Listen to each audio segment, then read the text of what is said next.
वन्देऽहं श्रीगुरो श्रीयुतपदकमलं श्रीगुरून् वैष्णवांश्च च श्रीरूपं साग्रजातं सहगण रघुनाथान्वितं तं सजीवं साद्वैतं सावधूतं परिजनसहितं कृष्णचैतन्यदेवं श्रीराधाकृष्णपादान् सहगण ललिता श्रीविशाखान्वितांश्च च गुरुवे गौरचंद्राय राधिकाय तदालय कृष्णाय कृष्णभक्ताय तद्भक्ताय नमो नमः। नमो विष्णुपादाय कृष्णप्रेष्ठाय भूतले श्री श्रीमद्भक्तिवेदान्त श्री श्रीधर गोस्वामी नामिने। नमो ओम गुरुदेवाय धीमते सौम्यमूर्तये श्री श्रीमद्भक्ति सिद्ध सिद्धांति प्रभवे श्री महात्मने। नमो विष्णुपादाय श्री राधिकाय प्रियात्मने श्री श्रीमद्भक्तिवेदांत श्री नयन गोस्वामी नामिने। श्री कृष्ण लीला कथने सुदक्षम औदार्य माधुर्य गुणश्च युक्तम वरम वरेण्यम पुरुषम महांतम नारायण त्वं सृषा नमामि। वाञ्छाकल्पतरुभ्यश्च कृपा सिन्धुभ्येव च पतितानां पावनेभ्यो वैष्णवेभ्यो नमो नमः। पंचतत्त्वात्मकृष्णं भक्तरूपं स्वरूपकं भक्तावतारं भक्ताख्यं नमामि भक्तशक्तिकं। श्रीकृष्ण चैतन्य प्रभु नित्यानंदा श्री अद्वैत गदाधर श्रीवासादि गौरभक्तवृंदा। हरे कृष्णा कृष्णा कृष्णा हरे हरे हरे राम राम राम हरे हरे। सर्वप्रथम परम आराध्यतम श्री गुरुपाद पद्म जम विष्णुपाद अष्टोत्तरशत श्री श्रीमद् भक्ति वेदांत श्री श्रीधर गोस्वामी महाराज जी के श्री अभय चरण सरोज में अनंत कोटि दंडवत प्रणाम अर्पित करती हूँ। तदुपरांत परम गुरुदेव जनित्य लाभ प्रविष्ट ओम विष्णुपाद अष्टोत्तरशत श्री श्रीमद् भक्ति श्री रूप सिद्धांत गोस्वामी महाराज जी एवं जनित्य लाभ प्रविष्ट ओम विष्णुपाद अष्टोत्तरशत श्री श्रीमद् भक्ति वेदांत श्री नारायण गोस्वामी महाराज जी के श्री अभय चरण सरोज में श्रद्धा पुष्पांजलि अर्पण करते हुए उनसे आयु कृपा की वांछा करती हूँ। ग्रंथकार श्री कृष्णदास कविराज गोस्वामी जी, श्रीमन नित्यानंद प्रभु अखंड गुरु तत्व श्रीमन महाप्रभु एवं समस्त परिकरों के चरणों में दंडवत प्रणाम ज्ञापित करते हुए उनसे आयु कृपा की वांछा करती हूँ। उपस्थित वैष्णव जन भक्तवृंद सभी के चरणों में यथा योग्य दंडवत प्रणाम स्वीकार। सभी को हरे कृष्णा दंडवत प्रणाम।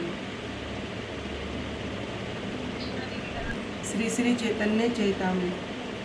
श्री श्री चैतन्य चैतन्य ग्रंथ के अंतर्गत हम आ चुके थे मध्य लीला 19वां अध्याय और प्रयास संख्या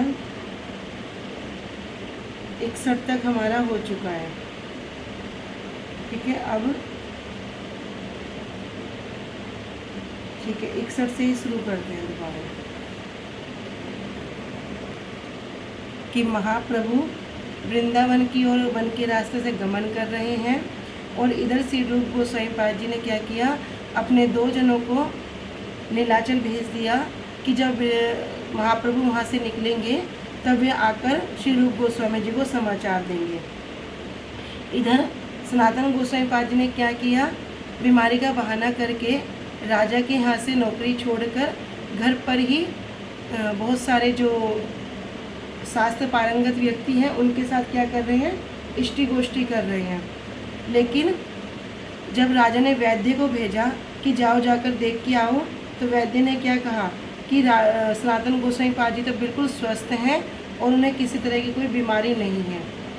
तब स्वयं राजा वहाँ पर जाता है और क्या करता है, जब सनातन गोस्वामी पाद जी को इस तरह से इष्टि गोष्ठी करते हुए देखता है तो वहाँ पर बड़ा क्रोधित होता है और वापस आकर उनको बंदी बनाने के लिए आदेश दे देता है।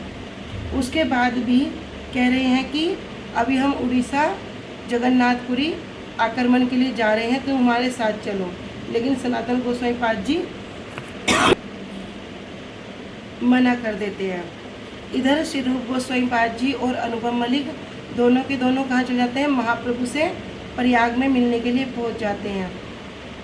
महाप्रभु उस समय बिंदु माधव जी के दर्शन कर रहे होते हैं और बहुत सारे लाखों लाखों लोगों की वहाँ भीड़ होती है, जो महाप्रभु के दर्शन करके रो रहे होते हैं, हंस रहे होते हैं, हरि बोल की ध्वनि कर रहे होते हैं। इस प्रकार वहाँ पर दर्शन करते हैं। लाखों लोगों की भीड़ को देखकर श्री रूप गोस्वामी जी और अनुपम मलिक दूर से ही महाप्रभु के दर्शन करते हैं। वहाँ से एक विप्र महाप्रभु को अपने यहाँ निमंत्रण देते हैं और उन्हीं विप्र के यहाँ पर रूप गोस्वामी जी और अनुपम मलिक चले जाते हैं। जब दूर से ही महाप्रभु के दर्शन करते हैं तब क्या करते हैं, महाप्रभु को दंडवत प्रणाम करते हैं और बार बार इस श्लोक का उच्चारण करके उनकी स्तुति करते हैं। महाप्रभु फिर कहते हैं, उन श्री रूप गोस्वामी जी को अपने पास बुलाते हैं और महाप्रभु के दर्शन करके दोनों ही प्रेम आवेश में आ जाते हैं। तब श्री रूप गोस्वामी पाद जी वहाँ पर उच्चारण करते हैं, नमो महावदान्याय कृष्ण प्रेम प्रदायते कृष्णाय कृष्ण चैतन्य नामने गोरत्विसे नमः। कि जो महावदान्याय हैं, कृष्ण प्रेम प्रदायते, जो कृष्ण प्रेम को प्रदान करने वाले हैं, कृष्णाय जो स्वयं कृष्ण स्वरूप है और उनका नाम क्या है, कृष्ण चैतन्य, उनका नाम है कृष्ण चैतन्य। और गोरत्विसे नमः, जो गौरांग रूपधारी हैं, जो गौर अंग कांति रूप को धारण करके आए हैं, उनको नमस्कार है। इस प्रकार वहाँ से स्तुति करते हैं। तब महाप्रभु रूप गोस्वामी जी से सनातन गोस्वामी पाद जी का समाचार पूछते हैं। रूप गोस्वामी पाद जी बताते हैं कि अभी वो राजा के यहाँ पर बंदी हैं, किंतु आपकी कृपा होगी तो वे वहाँ से छूट जाएंगे। तब महाप्रभु कहते हैं कि सनातन गोस्वामी पाद जी वहाँ से छूट गए हैं और जल्दी ही वे आकर हमसे मिलेंगे। तो हमने यहाँ तक का श्रवण कर लिया था। प्यार 61 से काले वल्लभ भट्ट रहे आड़ाइल ग्रामे, महाप्रभु आइला सुनी आइल तारी स्थाने। से काले उसी समय वल्लभ भट्ट जी रहे आड़ाइल ग्रामे, वल्लभ भट्ट आड़ाइल ग्राम में रहते थे। महाप्रभु आइला सुनी, महाप्रभु के आने का समाचार सुनकर आइल तार स्थाने, वल्लभ भट्ट जी भी उसी स्थान पर आ गए। अमृत प्रभा भाष्य में श्रील भक्ति विनोद ठाकुर जी कह रहे हैं कि वल्लभ भट्ट ये वैष्णव पंडित थे। इन्होंने पहले श्रीमन महाप्रभु के संप्रदाय में प्रविष्ट होकर भी अधिक सम्मान नहीं पाने के कारण विष्णु स्वामी संप्रदाय में आचार्य तत्व प्राप्त किया था। तो ये वैष्णव पंडित ही, किंतु महाप्रभु के संप्रदाय में, संप्रदाय का क्या नाम है,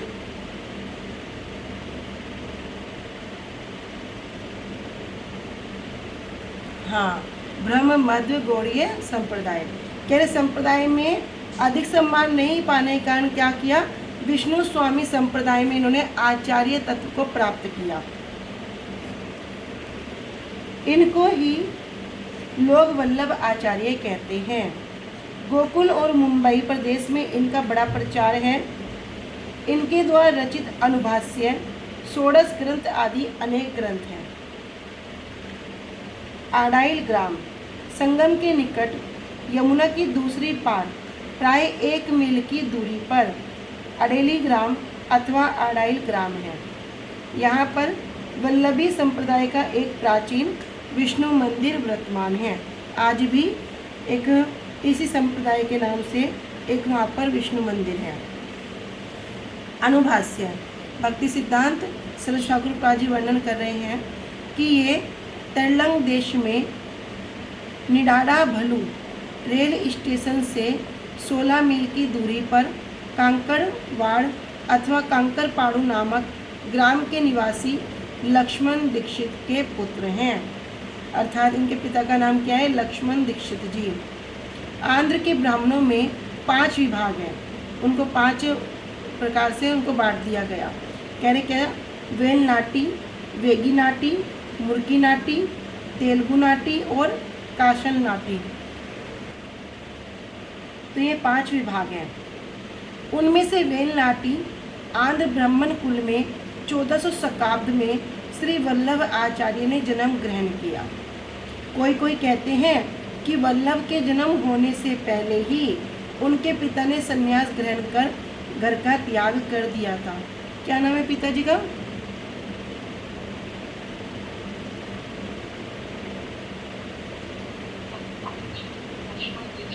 हाँ, लक्ष्मण दीक्षित जी। बाद में पुनः घर लौटने के बाद वल्लभाचार्य जी को पुत्र के रूप में प्राप्त किया था।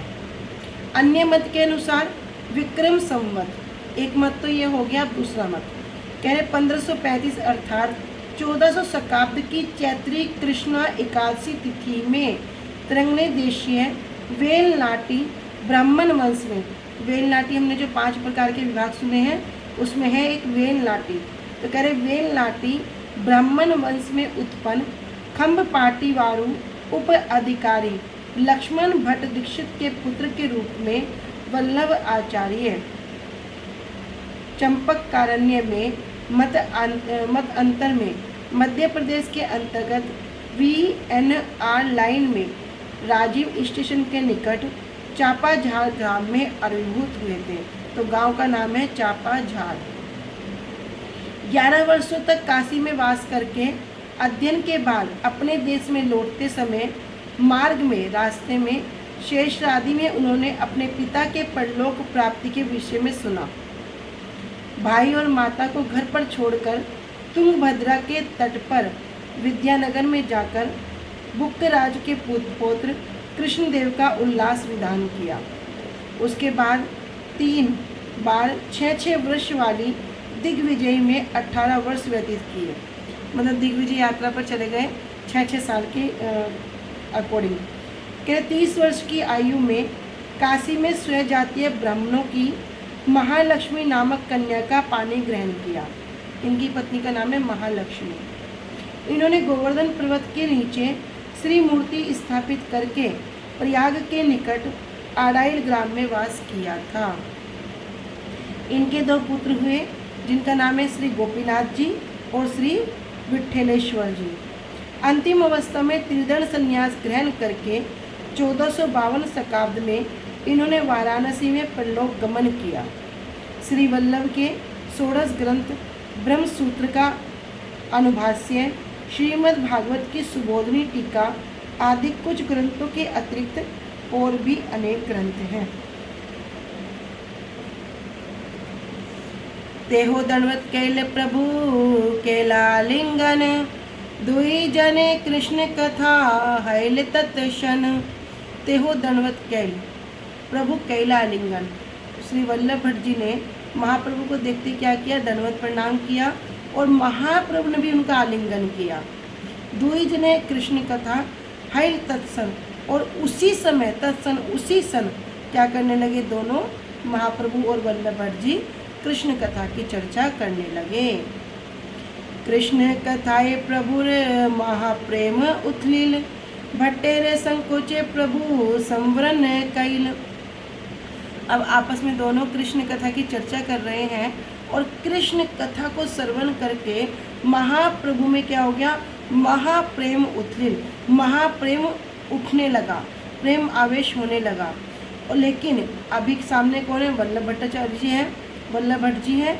तो उनको देखकर महाप्रभु ने क्या किया? प्रभु संवरण के, उस प्रेम को संवरण कर लिया। श्री कृष्ण कथा की चर्चा में महाप्रभु में महाप्रेमावेश होने लगा, किंतु उन्होंने श्री वल्लभ भट्ट जी के संकोच से उसे संवरण कर लिया। अंतरे घर घर प्रेम नाहे संवरण, देखी चमत्कार हैल वल्लभ भट्टेर मन। कौन है? विष्णु संप्रदाय जो हैं उनके आचार्य हैं और अभी इधर महाप्रभु के साथ कृष्ण कथा की श्री गोष्ठी हो रही है। अब महाप्रभु के हृदय में जो प्रेम आवेश हो रहा है वो किस प्रकार है? कह रहे भट्टाचार्य वल्लभ भट्ट जी को देखकर संवरण तो कर रहे हैं, किंतु अंतरे कर कर प्रेम नाहे संवरण। जो महाप्रभु के हृदय में जो प्रेम का जो प्रचंड व्यंग हो रहा था उसको वे संवरण नहीं कर पा रहे थे, छुपा नहीं पा रहे थे। देखी चमत्कार हैल वल्लभ भट्टेर मन। और इस प्रकार के प्रेम को देखकर, भगवत प्रेम को देखकर वल्लभ भट्ट जी का मन भी आश्चर्यचकित हो रहा था। तबे भट्ट महाप्रभु निमंत्रण कैला, महाप्रभु दुई भाई ताहारे मिलाइला। तबे भट्ट महाप्रभु निमंत्रण कैला, तब श्री वल्लभ भट्ट जी ने क्या किया, महाप्रभु को निमंत्रण दिया और महाप्रभु ने दुई भाई, दोनों भाई कौन, श्री रूप गोस्वामी जी और श्री वल्लभ जी, उन दोनों को वल्लभ भट्ट जी से मिलवाया। दुई भाई दूर हईते भूमि ते पड़िया, भट्टे दंडवत कैला अति दीन हैया। दुई भाई, दोनों भाई ही दूर हईते, दूर से ही भूमि ते पड़िया, भूमि पर गिरकर दंडवत प्रणाम करने लगे। और भट्टे दंडवत कैला अति दीन हैया, अति दीनता पूर्वक श्री वल्लभ भट्ट जी को दंडवत प्रणाम किया। भल मिली भट्ट मिली बारे जाए, दुहे पलाए दूरे, आय स्पर्शे पामर मुई ना छुए मोरे। तो जब श्री वल्लभ भट्ट जी जैसे उनको आलिंगन करने के लिए आगे बढ़ रहे हैं, मिलने के लिए बढ़ रहे हैं, दुहे पलाए दूरे, दोनों के दोनों वहाँ से चले गए, दूर भाग गए। अस्पृश्य पामर मुहि, और क्या कह रहे हैं कि हम स्पर्श करने योग्य नहीं हैं, हम बड़े पामर हैं, पापी हैं, ना छुइए मुझे, आप मुझे स्पर्श मत कीजिए। भट्टेरे विस्मय हैल प्रभु हर्ष मन, भट्टेरे कहिला प्रभु तार विवरण। जो वल्लभ भट्ट जी हैं, दोनों भाइयों के इस व्यवहार से क्या हो गया, आश्चर्यचकित हो रहे हैं। लेकिन इधर महाप्रभु हर्षमन, महाप्रभु आनंदित हो रहे हैं, प्रसन्न हो रहे हैं। भट्टेर कहिला प्रभु तार विवरण, तब महाप्रभु वल्लभ भट्ट जी को उनके विवरण के विषय में बताते हैं दोनों भाइयों के। इहो न स्पर्शीय इहो जाति अतिहीन, वैदिक याज्ञ के तुम्हें कुलीन प्रवीण। तब महाप्रभु भी कह रहे हैं इहो न स्पर्शीय, इनको स्पर्श मत करो। इहो जाति अतिहीन, ये दोनों बड़ी छोटी जाति के हैं। आप तो वैदिक याज्ञिक, तुम्हें कुली प्रवीण, आप तो जो हैं वैदिक ब्राह्मण हैं, कुलीन हैं, सदाचारों का पालन करने वाले हैं और हर प्रकार के यज्ञों में प्रवीण हैं। और साथ ही साथ क्या हैं, आप उच्च कुल के ब्राह्मण भी हैं। अभी महाप्रभु दोनों भाइयों के विषय में वल्लभ भट्ट जी को वर्णन कर रहे हैं। कह रहे कि दोनों भाइयों के व्यवहार से श्री वल्लभ भट्ट जी भी विस्मित हो गए, किंतु महाप्रभु का मन बड़ा प्रसन्न हुआ। महाप्रभु ने श्री वल्लभ भट्ट को दोनों भाइयों का विवरण देते हुए कहा कि आप इन्हें स्पर्श मत कीजिए, ये दोनों छोटी जाति के हैं। आप वैदिक सदाचार का पालन करने वाले और यज्ञों में प्रवीण व्यक्ति हैं और साथ ही कुलीन प्रवीण, आप उच्च कुल के ब्राह्मण भी हैं। दुहार मुखे निरंतर कृष्ण नाम सुनी, भट्ट कहे प्रभु किछु इंगित भंगी जानी। अब इधर दुहार मुखे, उन दोनों के मुख से निरंतर कृष्ण नाम सुनी, कृष्ण नाम को सुनकर भट्ट कहे प्रभु किछु इंगित भंगी जानी। श्री वल्लभ भट्ट जी महाप्रभु के जो वचन की जो इंगित महिमा है उसको समझ गए कि महाप्रभु क्या कहना चाह रहे हैं। दुहार मुख्य कृष्ण नाम करी छे नर्तन, ए दुई अधम नाहे हाय सर्वोत्तम।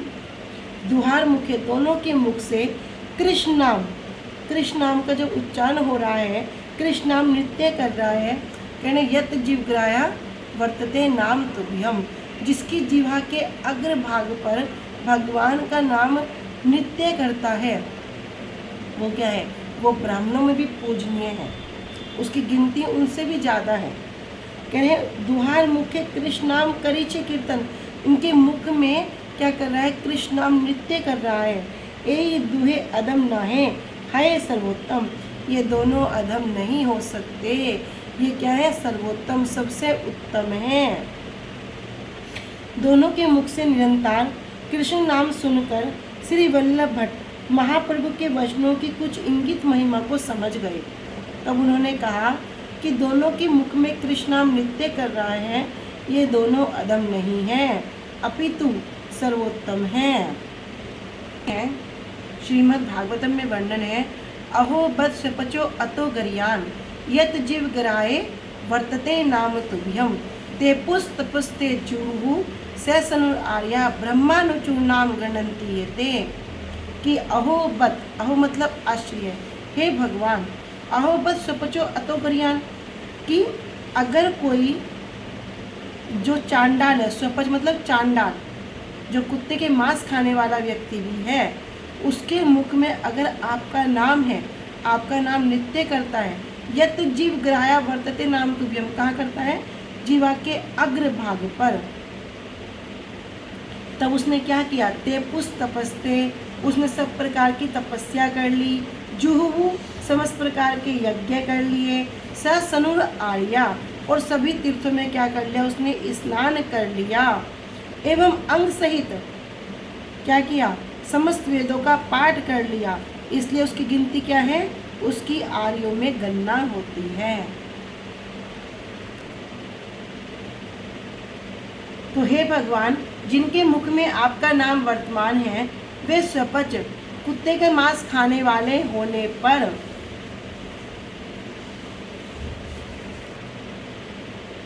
कुत्ते के मांस खाने वाला होने पर भी श्रेष्ठ हैं। जो आपका नाम कीर्तन करते हैं, उन्होंने सब प्रकार की तपस्या कर ली है, समस्त यज्ञ कर लिए हैं, सभी तीर्थों में स्नान कर लिया है और अंग सहित समस्त वेदों का पाठ कर लिया है, इसलिए उनकी आर्यों में गणना होती है। सुनी महाप्रभु तारे बहु प्रशंसीला, प्रेम विष्णु हैला श्लोक पढ़ते लागिला। सुनी महाप्रभु तारे बहु प्रशंसीला, इस श्लोक को सुनकर महाप्रभु तो श्री वल्लभ भट्ट जी की बड़ी प्रशंसा कर रहे हैं। अभी यहाँ पर जो श्रीमद् भागवतम का जो श्लोक है, अहो बस स्वपचो अतो गरियान यत जीव ग्राहे वर्तते नाम तुभ्यम ते पुस्तपस्ते जुहु सनुर आर्या ब्रह्मानुचूर नाम गणंती ये थे। तो ये वल्लभ भट्ट जी क्या कह रहे हैं कि जिनके मुख में कृष्ण नाम नित्य कर रहा है, वे अधम नहीं हो सकते, अपितु क्या है? सबसे उत्तम है। जब महाप्रभु इस श्लोक को सुनते हैं तो महाप्रभु श्री वल्लभ भट्ट जी की बड़ी प्रशंसा करते हैं, क्योंकि वल्लभ भट्ट जी भी साधारण नहीं है, आचार्य हैं और पहले इसी संप्रदाय में थे, लेकिन बाद में वे दूसरे संप्रदाय में चले गए थे। आगे कह रहे हैं, सुचि सद भक्ति दीप्ताग्नि दग्ध दुर्जाति कलमशा स्वपाको अपि बुद्धि शलाद्यो न वेद्यो वेदज्ञोऽपि नास्तिका भगवत भक्तिहीनस्य जाति शास्त्रं जपस्तपः आप्राणस्यैव देहस्य मंडनं लोकरंजनम। कह रहे सुचि सद्भक्ति दीप्ताग्नि दग्ध दुर्जाति कलमशा, जब सदचरित सद भक्ति रूप दीप्ता अग्नि के द्वारा जिसका दुर्जाति में उत्पन्न होने का जो कलमश है, जो कलेश है, सब जलकर समाप्त हो गया है। तो ऐसा स्वपाको अपि, अगर ऐसा कोई चांडाल भी है, वो पंडितों के द्वारा सम्मानित होने के योग्य है। किंतु जो नास्तिक व्यक्ति है, अगर वो वेदज्ञ होने पर भी, वो चारों वेदों का ज्ञाता भी है, जैसे कहते ना चौबे ब्राह्मण, तो जो द्विवेद को जानने वाला ब्राह्मण, त्रिवेद जानने वाले, इस प्रकार अगर कोई चारों वेदों को जानने वाला भी है, वेदज्ञ भी है, तो वो भी सम्मान के योग्य नहीं है। क्योंकि भगवत भक्तिहीनस्य, जो भगवत भक्तिहीन व्यक्ति है, उसके क्या होते हैं? शास्त्रम जपस्तपा। तो भगवत भक्तिहीन व्यक्ति में जो सद जाति में भले ही जन्म ग्रहण कर लें, उसके शास्त्र ज्ञान जप और तप मृत देह के अलंकारों की भांति किसी काम के नहीं है, केवल लोक रंजन मात्र है। जिस प्रकार किसी मृत देह पर बड़ा सुंदर सजा दो, बड़े सुंदर अलंकारों से सुशोभित कर दो, लेकिन वो किसी काम की है? किसी भी काम की नहीं है, केवल लोक रंजन, लोगों को आनंद देने मात्र ही है। कह रहे उसी प्रकार यदि कोई नास्तिक है, वो उच्च कुल में जन्म ले ले, वो किसी प्रकार के वेदों का अध्ययन भी कर ले, लेकिन अगर उसके मुख से भगवान का नाम नित्य नहीं कर रहा, वो सब कुछ उस मृत देह के समान है, इससे ज़्यादा कुछ भी नहीं है। तो भगवत भक्ति हीनस्य, जो भगवत भक्ति, जो भगवान की सेवा से जो विमुख है, जो भगवान की सेवा से जो विमुख है, जो भगवान को छोड़कर अन्य सभी कार्यों में लिप्त है,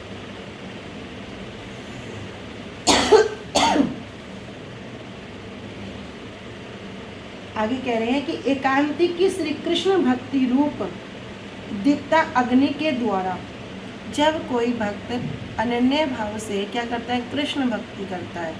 तो क्या कहते हैं भगवान भी गीता में कह रहे हैं, अनायास चिंतन्तो माम ये जना प्रयोपासते तेषाम ये नित्यभियुक्तानाम योगक्षेमम वाम्यम, कि जो कोई अनन्य चित्त से मेरा भजन करता है, मैं क्या करता हूँ? उसका योगक्षेम मैं वहन करता हूँ, अर्थात उसके जो घर में नहीं होता उसको सिर पे ढोके लाता हूँ, और जो होता है उसकी रखवाली करता हूँ, उसके लिए पहरेदार बन जाता हूँ। तो अगर कोई ऐसी एकांती की श्री कृष्ण भक्ति करता है, उस भक्ति की जो दीप्ता अग्नि के द्वारा, उस भक्ति की दीपक के द्वारा क्या होगा? जिसका दुर्जाति में उत्पन्न होने का कलमश भी और प्रारब्ध पाप भी सब जलकर समाप्त हो गए हैं। जब भक्ति करते हैं ना, बड़ा कष्ट होता है, बड़े अनर्थ अपराध उठ के आते हैं, तो कहीं कहीं विचार करते हैं, अरे जब से हरि नाम की माला पकड़ी है ना, तब से तो भैया जीवन बड़ा खराब हो गया। पहले तो इतना कलेश नहीं था, पहले तो बड़ा शांति से जीवन व्यतीत हो रहा था, पर जब से नाम जपना शुरू किया तब से तो कहीं कुछ लगा ही रहता है। बहुत से लोग आके बोलेंगे कि तुम तो भगवान का नाम सारा दिन करते हो, तुम्हारे पैर में चोट कैसे लग गई, तुम्हारा एक्सीडेंट कैसे हो गया, घर में इतना कलेश क्यों हो गया। तब क्या होगा कि जो ये नाम है, इस नाम के प्रभाव से सब पाप जल्दी जल्दी ख़त्म हो जाते हैं। भगवान कृपा करके उसे जल्दी कटवा देते हैं। लेकिन हम क्या करेंगे? उससे डर कर सबसे पहले नाम को ही रख देंगे। कह रहे भैया नाम तो बड़ा ख़राब है, इसको ही रख दो। जब से करना शुरू किया है बड़ा दुख आ रहा है, पहले नहीं करता था, बड़े मज़े में था। तो ऐसी भावना से अगर किसी ने नाम रख दिया तो भैया फिर 84 की जो चक्कर है उसमें भ्रमण करते रहो। और जो दृढ़तापूर्वक भगवान की कृपा समझकर उस नाम को ग्रहण करके आगे बढ़ने की चेष्टा करेगा, भगवान भी क्या करेंगे? फिर उसको भाई पसार के बैठकर उसको आलिंगन करेंगे। तो कह रहे जिसका कलमश और प्रारब्ध पाप जलकर समाप्त हो गए। कैसे हो गए? उस नाम के प्रभाव से। वो नाम करते करते करते करते क्या हो गया भैया? जितने प्रारब्ध थे, अप्रारब्ध थे, कूटता, पापीस्ता, सब कुछ क्या हो गया? सब जलकर, सब प्रकार के कलेश सब खत्म हो गए श्री कृष्ण भजन के कारण। उस ऐसे भजन के कारण ऐसा चांडाल भी पंडितों के द्वारा सम्मानित होने योग्य है। तो यदि कोई इस प्रकार कृष्ण भजन कर रहा है, उसके सब जो कलेश हैं, पाप है, प्रारब्ध है, प्रारब्ध सब खत्म हो गए, वो अगर चांडाल कुल में उत्पन्न भी है तब भी वो ब्राह्मणों के द्वारा भी पूजनीय है। किंतु भगवत सेवा से विमुख व्यक्ति, जो बड़ा उच्च जाति में पैदा हो गया, जिसे बड़ा अच्छा जन्म मिल गया, सब कुछ जानने वाला है, सब मंत्र श्लोक सब कुछ कंठस्थ भी है, तब भी क्या है? भगवत सेवा से विमुख है। ऐसा व्यक्ति वेद शास्त्रों में पारंगत होने पर भी, पूछो कहाँ क्या लिखा है सब बता देगा, लेकिन ऐसा होने पर भी सम्मान के योग्य नहीं है, अपितु दुसंग जानकर परमार्थ पति को उसका सर्वथा त्याग कर देना चाहिए। तो विचार ये नहीं करना अरे ये बड़े उच्च कुल के हैं, बड़े वेदों के ज्ञाता हैं, सब कुछ जानते हैं, लेकिन अगर कृष्ण सेवा की भावना नहीं है, भगवत भक्ति नहीं है, तो उसको त्याग कर दो। क्या जानकर? दुसंग जानकर। ये अच्छा संग नहीं है। क्यों? कौन करेगा? जो परमार्थ पथिक है, जो अपने परम अर्थ को प्राप्त करने के रास्ते में जो अग्रसर है। श्री कृष्ण सेवा विमुख व्यक्ति का पूर्व सुकृति के कारण उत्तम कुल में जन्म, शास्त्र ज्ञान, तप और जप और तप, ये सभी मृतदेह के अलंकारों की भांति व्यर्थ है। जो श्री कृष्ण सेवा से विमुख व्यक्ति है वो पूर्व सुकृति के कारण क्या हुआ? अब सुकृति और दुष्कृति कह रहे, सुकृति के कारण क्या होगा? उत्तम कुल में जन्म मिल गया, शास्त्र ज्ञान जप और तप में भी पारंगत है, किंतु सभी कैसे हैं? मृतदेह के अलंकारों की भांति सब वेस्ट है, व्यर्थ है। केवल सांसारिक लोगों के बाहरी दर्शन के सुख कर होने पर भी निष्फल ही है। सांसारिक लोगों के जो बाहरी दर्शन से क्या होगा? जैसे सुख मिलता है, कह रहे इसी प्रकार वो निष्फल है। प्रभुर प्रेमावेश आरे प्रभाव भक्ति सार, सौंदर्य आदि देखी भट्टेर हैल चमत्कार। प्रभुर प्रेमावेश, महाप्रभु के इस प्रेम आवेश को देखकर आर प्रभाव भक्ति सार, और भक्ति का जो सार वस्तु है, ऐसे ज्ञान और उनके प्रभाव को देखकर सौंदर्य आदि देखी, और सौंदर्य आदि को देखकर भट्टेर हैल चमत्कार, श्री वल्लभ भट्ट जी बड़े आश्चर्यचकित हुए। सगने प्रभुरे भट्ट नौकाते चढ़ाइया, भिक्षा दीते निज घर चलिले लैया। अब इधर वल्लभ भट्ट जी ने क्या किया था? उनको निमंत्रण दिया था, तो महाप्रभु को उनके परिकरों के सहित क्या कर रहे? नौका में चढ़ाकर भिक्षा देने के लिए निज घरे चलिला लैया, अपने घर पर ले गए। अब जब घर पे ले जा रहे हैं, नौका में चढ़ा रहे हैं, तो रास्ते में यमुना जी हैं, वो यमुना जी को पार करते हुए जा रहे हैं। तो कह रहे हैं यमुनार जल देखी चिंकन श्यामल, प्रेमावेशे महाप्रभु हैला विहल। यमुनार जल देखी, यमुना जी के जल को देखकर चिंकन श्यामल, कैसा रंग है? श्याम वर्ण है। और प्रेमावेशे महाप्रभु हैला विहल, महाप्रभु प्रेम में विहल हो गए।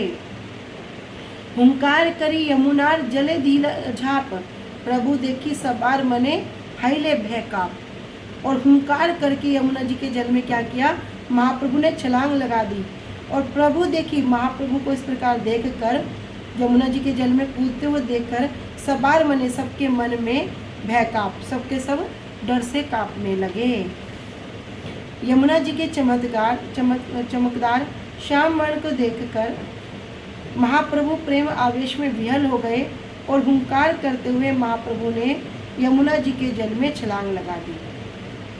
महाप्रभु को कूदते देखकर सभी भयभीत हो गए और कांपने लगे।